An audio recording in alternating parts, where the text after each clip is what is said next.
Fibre মার্কেটপ্লেসে অনেকেই seller account খুলেছেন freelancing করার জন্য, কিন্তু নতুন হিসেবে বুঝতে পারছেন না যে ফাইবারে গিগ তৈরির পদ্ধতি কি।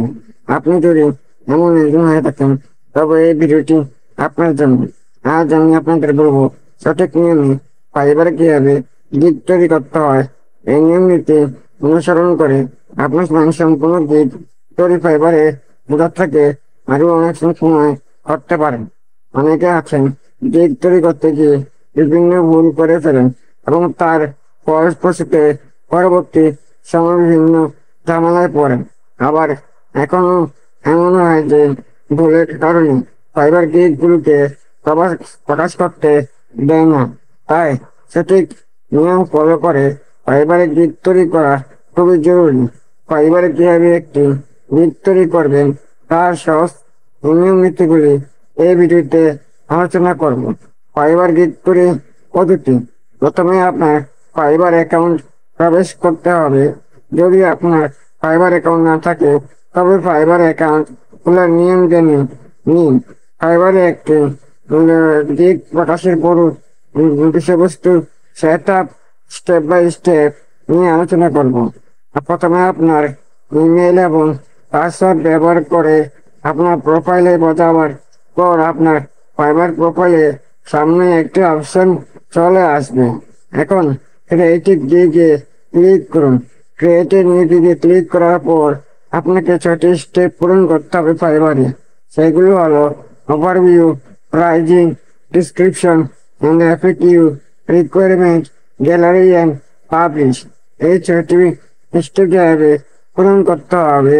সুন্দর ও শর্ট একটি গিগ টাইটেল তৈরি করুন।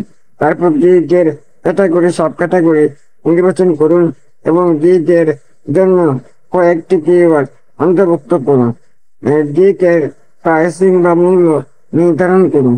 ফাইবারে প্রত্যেকটা গিগে 3টি প্যাকেজ থাকে, যথা বেসিক, স্ট্যান্ডার্ড এবং প্রিমিয়াম ইত্যাদি। এই 3টি প্যাকেজের আলাদা আলাদা ফিচার এবং মূল্য নির্ধারণ করে দিতে হবে। সাধারণত বেসিক এর মূল্য খুব কম, স্ট্যান্ডার্ড প্যাকেজের মূল্য মিডিয়াম, প্রিমিয়াম প্যাকেজের মূল্য বেশি করে দেওয়া হয়। গিগ ডিসক্রিপশন দিতে হবে। গিগ ডিসক্রিপশন আপনার গিগের বিস্তারিত ফিচারের বর্ণনা দেওয়া বাঞ্ছনীয়।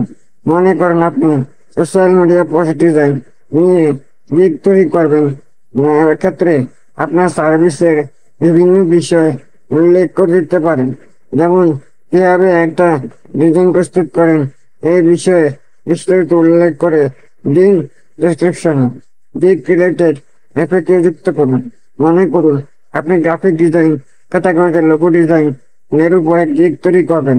এখন লোগো বা গ্রাফিক ডিজাইনের উপরে সঠিক ক্লায়েন্টের প্রশ্নের উত্তর এফএকিউ হিসেবে সেকশনে যুক্ত করে দিন। আপনি যদি লোগো ডিজাইন নিয়ে কাজ করেন, আপনার কোনো ক্লায়েন্ট বিজনেস কার্ড বা ব্যানার ডিজাইন পারেন কিনা তা নিয়ে আপনাকে প্রশ্ন করতে পারেন। এফএকিউ সেকশনে দেওয়ার মানে হলো সঠিক ভাবে এমন কিছু প্রশ্নের উত্তর আগে থেকে দিয়ে রাখুন। এটা গিগ র্যাঙ্কিং এর পাশাপাশি ক্লায়েন্ট পেতে সাহায্য করে। গিগ এর রিকোয়ারমেন্ট গুলো স্পষ্টভাবে বর্ণনা করুন। ধরুন আপনি অনপেজ এসইও নিয়ে কাজ করেন, এক্ষেত্রে রিকোয়ারমেন্ট হলো ক্লায়েন্টের ওয়েবসাইটের লগ ইন অ্যাক্সেস দিতে হবে, কেননা অনপেজ এসইও মূলত ওয়েবসাইটের ভেতরে কাজগুলোকে বোঝানো হয়। আর এজন্য গিগ এর রিকোয়ারমেন্ট গুলো সুস্পষ্ট করে বর্ণনা করে করতে হবে। ক্লায়েন্ট যেন আপনার গিগ থেকে কোনোভাবে বিভ্রান্ত না হয়। গিগের মাধ্যমে ছবি বা ভিডিও যোগ করে আপনার গিগকে আরো আকর্ষণীয় করে তুলুন। ছবি ব্যবহার করার ক্ষেত্রে 3টি ছবি ব্যবহার করুন আর একটি ভিডিও সবশেষে গিগ পাবলিশ করুন। তবে তার আগে পুনরায় আপনার গিগটি কয়েকবার মনোযোগ দিয়ে করুন এবং দেখুন। গিগ প্রকাশের আগে গিগের সকল ভুল সংশোধন করুন। গিগ প্রকাশের পরে যদিও গিগটি এডিট করা যায়, তবে প্রকাশের পর এমন করা কোনো ভাবে উচিত নয়। আমি এই বিষয়ে সবাইকে অনুসৃত করি, বিশেষ করে গিগ র্যাঙ্ক হয়, তখন দেখতে পান যে আপনার গিগে কোনো ভুল আছে, তবুও এটা সংশোধন করার চেষ্টা করবেন না। এতে র্যাঙ্ক হারানোর সম্ভাবনা রয়েছে। তাই গিগ প্রকাশের আগে গিগের সকল ইনফরমেশন নির্ভুল রাখুন এবং প্রয়োজনীয় ফিচার মূল্য সঠিকভাবে নির্ধারণ করুন।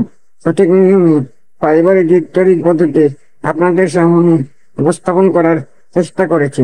এই বিষয়গুলি অনুসরণ করে আপনার ফাইবারে একটি গিগ তৈরি করতে পারবেন। ভিডিওটি ভালো লাগলে চ্যানেলটি সাবস্ক্রাইব করুন, এমন আরেক ভিডিওর জন্য পাশে থাকুন।